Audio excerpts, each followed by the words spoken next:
इस वीडियो में हम लर्न करेंगे स्प्रिंग बेफ्लेक्स। स्प्रिंग बेफ्लेक्स का यूज़ करके हम स्प्रिंग बेस्ड एक रिएक्टिव एप्लीकेशन को डिजाइन करेंगे। स्प्रिंग वेफ्लेक्स को स्प्रिंग 5 में इंक्लूड किया गया था। यह इंटरनली प्रोजेक्ट रिएक्टर का यूज़ करता है। प्रोजेक्ट का रिएक्टर का यूज़ करके हम एक नॉन ब्लॉकिंग रिएक्टिव स्ट्रीम्स लिख सकते हैं। इसी को हम एसिंक्रोनस कम्युनिकेशन भी कहते हैं। एक स्प्रिंग बेस्ड और स्प्रिंग बूट बेस्ड एप्लीकेशन में बेफ्लेक्स को इनेबल करने के लिए हमें स्प्रिंग बूट स्टार्टर बेफ्लेक्स डिपेंडेंसीज को ऐड करना रहता है। यह सिमिलर है जैसे कि हम एक spring web MVC application create करते हैं तो हमें spring boot starter web dependencies का यूज़ करना रहता है। Webflux starter project multiple dependencies को इंक्लूड करता है। Spring webflux framework, react reactor core that we need for reactive streams, reactor Netty एक इन डिफॉल्ट सर्वर है जो कि सपोर्ट करता है रिएक्टिव स्ट्रीम्स को। जैसे कि स्प्रिंग बूट एक स्प्रिंग वेब के लिए Tomcat as an default server का यूज करता है। और साथ ही साथ स्प्रिंग बूट एप्लीकेशन सेटअप के लिए यह spring boot and spring boot starter project को भी इंक्लूड करता है। तो ये सारी डिपेंडेंसीज इंक्लूड रहती हैं स्प्रिंग बेफ्लेक्स स्टार्टर प्रोजेक्ट में। स्प्रिंग बेफ्लेक्स एक पब्लिशर्स और सब्सक्राइबर्स के पैटर्न पर वर्क करता है। पब्लिशर्स को यहाँ पर दो वे में इम्प्लीमेंट किया गया है, मोनो एंड फ्लैक्स। यह फ्रेमवर्क प्लेन पब्लिशर को एज एन इनपुट एक्सेप्ट करता है और इंटरनली इस पर रिएक्टिव टाइप में प्रोसेस करता है और रिटर्न करता है मोनो और फ्लेक्स एज एन आउटपुट। यहाँ पे हम थोड़ा मोनो और फ्लेक्स के बारे में समझ लेते हैं और फिर हम मोर देखेंगे प्रैक्टिकली मोनो एंड फ्लेक्स के बारे में। तो मोनो विल रिटर्न जीरो और वन एलिमेंट। तो मोनो से हम जीरो या वन एलिमेंट को ही रिटर्न कर सकते हैं और we can say object. Zero means mono dot empty, this is means zero, we are not returning anything. और null we can say, and here in the first line you can see mono dot just is the method of mono or we are returning hello as an string object, right, single object। यहाँ पे हम multiple object return नहीं कर सकते हैं। Same way में अगर हम बात करें कि अगर हमारे पास कस्टम ऑब्जेक्ट है तो हम एक ही ऑब्जेक्ट रिटर्न कर सकते हैं। तो जहाँ पे हमें एक ऑब्जेक्ट को रिटर्न करने की आवश्यकता है, इस टाइप का यूज केस है, वहाँ पर हम जनरली मोनो का यूज करते हैं। यहाँ पे हम फ्लक्स की बात करें तो फ्लक्स रिटर्न करता है zero to n elements. Zero to n elements means flux zero को भी रिटर्न कर सकता है, एम्प्टी भी रिटर्न कर सकता है, वन ऑब्जेक्ट रिटर्न कर सकता है और लिस्ट ऑफ ऑब्जेक्ट रिटर्न कर सकता है। तो जहाँ पे हमें इस टाइप का यूज केस मिले कि हमें लिस्ट ऑफ ऑब्जेक्ट रिटर्न करना है, उस जगह पे हम मोनो का यूज करेंगे एज अ पब्लिशर। ओके, तो फॉर एग्जाम्पल यहाँ पे आप देख सकते हैं plus dot just hello world, right. तो यहाँ पे हेलो वर्ल्ड मीन्स यहाँ पे दो स्ट्रिंग के ऑब्जेक्ट रिटर्न किए हैं।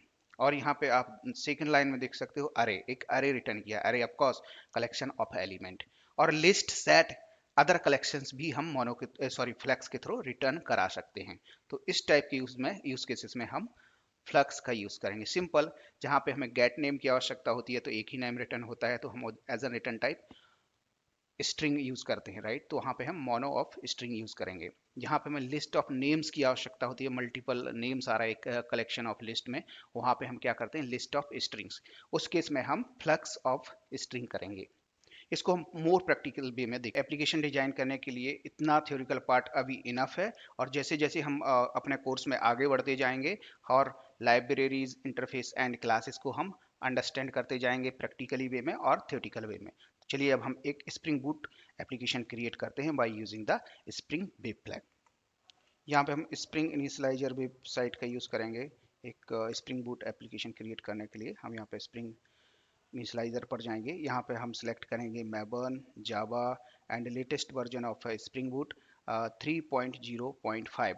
हो सकता है जब आप इस वीडियो को देख रहे हों आपके पास डिफरेंट वर्जन भी हो सकता है, तो आप वो भी वर्जन ले सकते हो, उसमें कोई प्रॉब्लम्स नहीं है। यहाँ पे आप ग्रुप आईडी डाल दोगे, तो यहाँ पे मैंने सॉफ्ट कोडर डाल दिया, कोडर्स। यहाँ पे आप आर्टिफैक्ट डाल दोगे, तो आर्टिफैक्ट में मैं डाल देता हूँ वेब फ्लेक्स डेमो, राइट। यहाँ पे आप डिस्क्रिप्शन दे सकते हो और ये आपका पैकेजिंग रहेगा। यहाँ पे मैंने पैकेजिंग जार सेलेक्ट की है। अब यहाँ पे हम डिपेंडेंसीज की बात कर लेते हैं कि कौन सी डिपेंडेंसीज हमें स्प्रिंग बेब फ्लैक्स के लिए मैंडेटरी होती है। तो जनरली हम जब स्प्रिंग बेब एप्लीकेशन को क्रिएट करते हैं हम तो स्प्रिंग बेब डिपेंडेंसीज को यूज़ करते हैं। इस स्प्रिंग बेब डिपेंडेंसीज में हमारे पास बहुत सारी इनबिल्ड डिपेंडेंसीज रहती हैं, जैसे कि इंक्लूडेड डिपेंडेंसीज रहती हैं। हमारे पास टॉम कैट सर्वर भी रहता है, डिफॉल्ट एम्बेडेड सर्वर, राइट। तो यहाँ पे हमें इस डिपेंडेंसीज का यूज नहीं करना है। हम यहाँ पे स्प्रिंग, यहाँ पे हम वेब फ्लैक्स डिपेंडेंसीज का यूज करेंगे, राइट। तो स्प्रिंग रिएक्टिव वेब, इसमें हमारा इनबिल्ड सर्वर नेटी रहता है। ओके, तो हम यहाँ पे इस डिपेंडेंसीज को इंक्लूड करेंगे। अदर डिपेंडेंसीज को हम इंक्लूड कर लेते हैं, लोम्बो को। तो फिलहाल के लिए हमें अभी दो ही डिपेंडेंसीज आवश्यक हैं, एक इनिशिएट करने के लिए और आपको डेमो देने के लिए, मोनो एंड फ्लैक्स। और प्रोजेक्ट जनरेट करेंगे, प्रोजेक्ट जनरेट पे क्लिक करेंगे तो हमारा प्रोजेक्ट जनरेट हो जाएगा और हम इस प्रोजेक्ट को अपने इंटेलिजे में इंपोर्ट कर लेंगे। नेक्स्ट वीडियो में हम प्रैक्टिकल करेंगे मोनो और फ्लैक्स के बारे में, साथ ही कंपेयर करेंगे कि नॉर्मल रेस्ट एंड पॉइंट के साथ और मोनो एंड फ्लैक्स के साथ। और इसमें हम देखेंगे non blocking calls and asynchronous communication, और कैसे ये फास्ट है, कैसे ये सीपीयू का यूटिलाइजेशन करता है, और इसका कैसे थ्रूपुट टाइम बहुत ज़्यादा है। अगर आपको थ्रूपुट टाइम के बारे में आइडिया नहीं है तो हम उसको भी अंडरस्टैंड करेंगे सीपीयू थ्रूपुट टाइम के बारे में। इस वीडियो में इतना ही। Thank you.